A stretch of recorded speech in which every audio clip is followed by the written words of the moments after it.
Hello world, images are amazing, aren't they? They bring life to websites, capture memories, and even make audio more engaging. They are awesome. Here's an image. Here's another image. And this is a cute cat. It's safe to say the internet wouldn't be what it is today if it didn't have images. But just imagine it. Walls and walls of endless text. But unlike text, images have to be handled carefully, otherwise they can do more harm than good to your site. With that in mind, we're going to take a look at how best to work with images on your site. We're going to start with a test site which has a couple of images and a bad benchmark score. Then see how high we can make that score go. My name is Michael, this is a Teapot Tech Talk, and here are 8 ways to improve your image performance. Let's get on with it. First, we're going to take a look at our site. It's nothing special, but has several images that we want to work on. For benchmarking, we're going to be using Lighthouse. So let's get our first benchmark.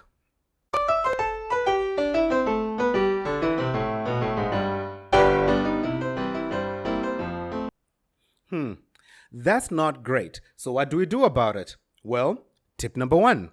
Use the correct image size. First things first, let's define 2 things, display size and image size. Display size is how big your image will be on the page, while image size is how big the image actually is. When you place an image on your page and the display size and image size do not match, one of 2 things is going to happen. Either the image is going to be expanded or the image is going to be shrunk. Both are done in order to fit the image to the display size, and both are bad. In the former, the image is not going to look great. It will be ballooned out and won't have great details. Look at this. It's hideous.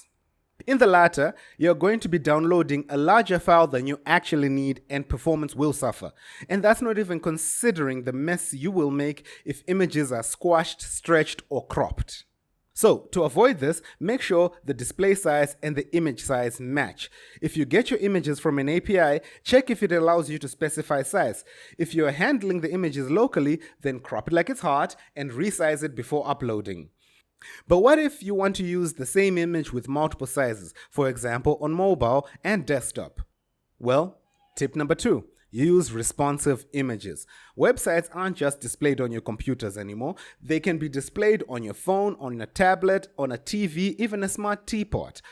All those displays can have different screen sizes and can need different image sizes. Source set, yes, that's how it's pronounced, fight me, is an attribute that allows you to specify several sizes for your image.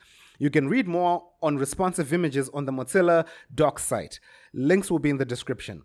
But since a picture is worth 1,000 words, here's an example. I know it looks complicated, but it's pretty straightforward. The source set attribute allows you to specify several sources for your image. So on mobile, for example, the browser will only load the 480p image, and on desktop, it will load the 800p image. This does have the downside that you'll be storing more images on your server. So if you can tank the extra space, do it. If not, skip it. Tip number 3, specify your display size. Cumulative layout shift is a very annoying problem on websites, and while it has many causes, one of them is images without dimensions. What happens when you don't specify your display size is that when the image finally loads, it's going to push everything under it down.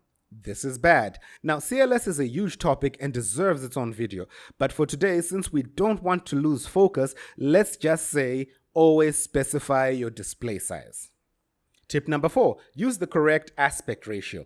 Staying with sizes, aspect ratio is the proportional relationship between an image's height and its width. The most common ones are 1:1, which is a square, 4:3, a rectangle, 16:9, another rectangle. Since only farmers love 100% crop, you can pretty much use whatever you want here. But make sure that the image aspect ratio matches the display aspect ratio. If you don't, your images will not look great and can be cropped to hell and back, squashed or stretched until you can't even recognize them. If you have no choice, then you can use the object fit property with either cover or contain, and it will make them look better. Tip number 5, compress, compress, compress. Image files contain a lot of data. This is useful when editing or printing, but when they are being displayed on a site, this can be taxing. So once you get the image right-sized, compress that sucker. Some people advocate for lossless compression only, but I think you can lose some detail and it's not the end of the world. There are many tools out there that will help you do this. My personal favorite is Tinify, but feel free to check out the other options. There are literally thousands of them, including some great command line versions, so find one that works for you and use the hell out of it. Tip number 6, use the correct file types. Please, for the love of all that is holy, do not use BMPs on your site. No. Don't. Tip number 7. What? What's that? Okay, I was just told that I need to elaborate more, so here goes. Images come in many formats, from BMP, short for bitmap image files, TIFF, short for Tiffany, JPEG, the Joint Photographic Expert Group, or PNGs, I ain't saying that. The list is endless. My point is, some image formats are not suitable for websites, such as BMPs and TIFFs. Why? Because BMPs are uncompressed and TIFFs are not supported natively by browsers anymore. Mozilla has a nice write-up on image formats you can check out. Links will be in the description. You can use the common formats without issue, i.e. JPEGs, PNGs, and GIFs. I am not calling them GIFs because the G stands for graphic, not giraffic. I don't care what Steve says. If you're feeling ambitious, you can also use the so-called next-gen formats like WebP or AVIF. But for Pete's sake, do not use BMPs. Can I move on now? Yes, thank you. Moving on. Tip number 7, lazy load your images. We talked about lazy loading in our last video, where we said it's when you wait to load a resource until it's needed, i.e. sending out the starter while you're still making the main course. If you have a bunch of images on a page, but some of them are not on screen initially, wait to load them. Defer them until the page loads. This will improve your user's perception of the site.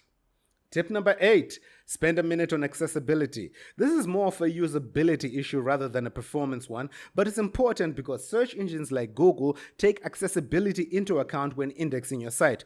Try to always have alt tags on your images and make sure your images are not too small or unreadable. The alt tag provides alternative information for an image if users for some reason cannot view it because of slow connection, an error in the source attribute, or if the user uses a screen reader.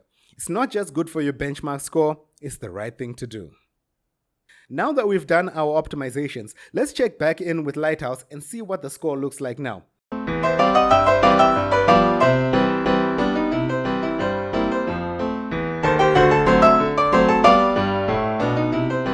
100%. I guess that's better. But that's our list. Images can be a pain to work with, but when done right, they can elevate your site from being boring to engaging. Did we miss any of your favorite methods of optimizing images on websites? Tell us about them in the comments. As always, don't forget to like, share, and subscribe. It really helps us out. Until next time, happy coding.